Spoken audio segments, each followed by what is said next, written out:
Wow, you guys, I can't believe this is our last project of the year. This summer, we're going to switch to art camps. So if you're signed up for those, that's great. If not, that's okay too. If you want to be signed up for our art camps, then be sure to let your parents know. But we will not be having class in June or July or August like we do during the rest of the school year, okay? Today we're going to do, you know me, I love to draw on unusual materials. So we're going to be drawing on some more of these music sheets. All right, we're going to be doing a bird's nest. So this one's done in Sharpie so you can see it. You're going to draw on pencil and then trace it in Sharpie. I'm going to draw on Sharpie so you can see what I'm doing. There's no way you would be able to see really well with these music notes because they are in black with a pencil on a video, okay? One of the reasons we like to do this is I just want you to see that your paper doesn't have to be perfect like a lot of kids want just a perfectly white paper, but you can draw on newspapers and make beautiful art. You can include music sheets. These are old music books that a church was getting rid of and they were going to throw them away, and we're making art out of them. This one even has little notes all over it from where I'm sure somebody was teaching out of this book, okay? So the first step is you're gonna have like a big U and a little U, and that's where your nest is gonna go. So we're gonna start with our nest. All right, now the important part about a nest is we want it to have some texture. So we're gonna use some texture lines. Texture is how something feels when you touch it. And it's made up of smaller branches to make the big nest, right? So we're gonna draw branch-like lines that kind of overlap or go in between each other like this. You could even draw on the edge a couple of little branch lines like this one, okay? Because they are actually branches, but you do want it to get smaller at the bottom, so like it's coming in like this, like a cup or a bowl, right? And if you need to, you can always come back in and draw a few more little lines, like little dashes. Or you can even have a couple that stick out a little bit. That's okay. Okay, so once your nest is drawn, then we're gonna draw the branch that comes underneath it. And what I did on mine was I drew a line that came here and touched. You want it to touch it. You don't want it to go fully under because then the nest isn't sitting on the branch. It touches the nest on this side and then it comes through and goes through like this, okay? It touches it and goes through. And then a branch will start wide on one end and get skinny on the other end. And that's hard to do in one single line because you're not really sure where it's going. So you can do little dashes that kind of make it get skinnier. And then you can connect them like that, okay? And then we're gonna draw some more little branches with leaves coming off of it. So I'm gonna draw a little branch right here with a leaf. A little branch right here with a leaf. And then up here, I'm gonna do a kind of long little branch with a leaf. And then I'm gonna do another little branch off of it with a leaf. You could do one here too if you have space. So on this one, my nest was a little bit thicker. It just depends. And I really didn't have a lot of space here. Here I have more space, so maybe I want a leaf sticking up. It just depends on your paper and what your composition or drawing looks like, okay? And then if you want to, on this one, I drew a few of these little, because some trees or bushes have leaves and they also have berries, or this might not be a berry, maybe it's gonna turn into something, but they have these little, we'll just call them berries.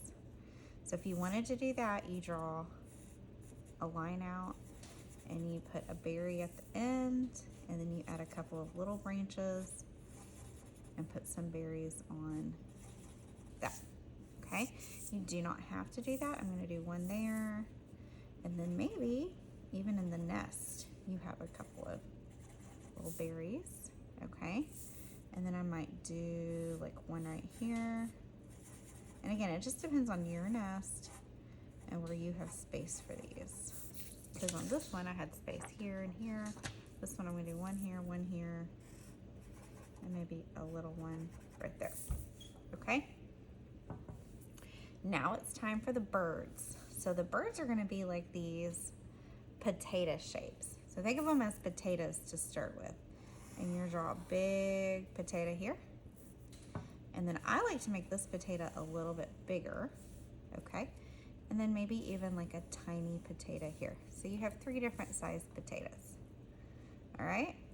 And then we're gonna add beaks. So on the original, the middle bird was looking up, and their beaks were black in the original, but you don't have to do that, okay? So the original, it was looking up, and then these 2 were looking to the side. You don't have to do it that way, but I would suggest you think about it before you just do it willy-nilly. Think about kind of where you want them looking. I like the original where this one's looking up, and in the original they had just one little beak like this, but I made this one's beak open.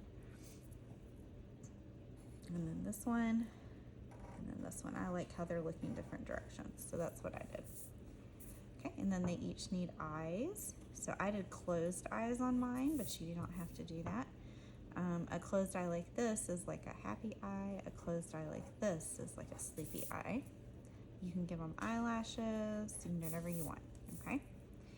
And then the wings, you can do another potato shape for the wings. Like this, and like this. And then we add texture inside of the wings as well. So now I have my nest, I have my birds, we have our branch, we have texture, and then you have all the space up here.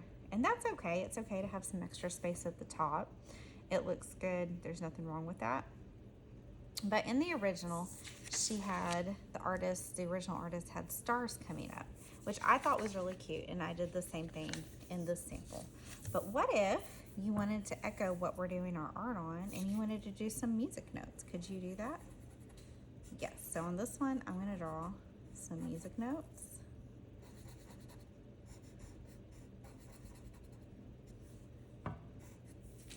Or you could do hearts, any kind of shape. And there doesn't have to be anything coming out of the bird's mouth. This is just kind of an idea, okay?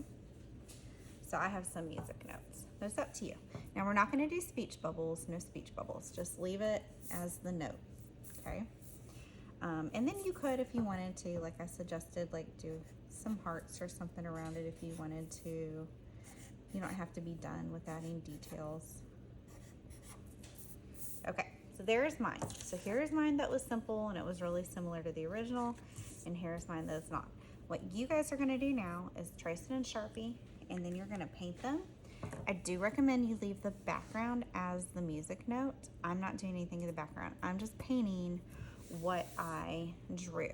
Now, if you wanted to use something other than paint, if you want to use, we're going to use watercolors, that's what you're using, okay? But if you wanted to use something other than paint, markers would look really great with this too, and so would like the crayons and colored pencils. So if you would like to just color them and not have the watercolors, you can see what that looks like. There's nothing wrong with that. Okay, so what I'm gonna do, and I don't have as many colors as you guys will, you always have the 16 color set, and I only keep like a 8 color set here. Okay, and we're not gonna use black. If you want something filled in black, then fill it in black. So I'm gonna start with a nest, and I'm gonna get my paint brush really wet, because with watercolors you need plenty of water, and then I'm gonna paint the nest. And you can see, at first it's kind of hard to see your shapes, but you can see them start to stand out more when you add the color. When you draw on something with all of this black on it already, sometimes it's hard. And then technically the brown branch will be brown too. Okay, you could use another color if you wanted to, but it will be brown. And that's okay. Or you could fill it in black with your Sharpie if you wanted to. This is what it looks like. I think that's the way it was in the original. The branch was filled in black with Sharpie.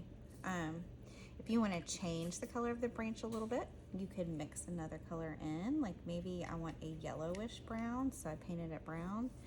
And now I can come back with some yellow, and that makes it a different shade of brown. See how that's a different shade of brown? So that's an option too.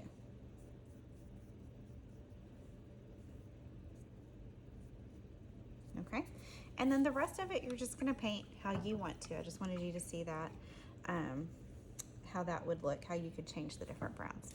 So I'm gonna paint mine while you paint yours, and then I can't wait to see these. As always, they're gonna be amazing.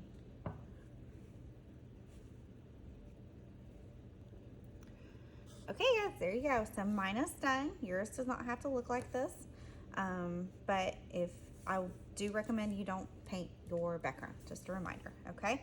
So we're gonna take these home today, make sure that they're as dry as you can get them. If you don't have pools of water like this, you can blow dry them. If you do have pools of water like this and you blow dry them, that pool is gonna go out. So what you can do is take a paper towel and just kind of dab, and it'll pick up some of those pools, okay? All right, we've really enjoyed having you guys in art this year, and we'll see you this summer and next year. Hope you have a great summer.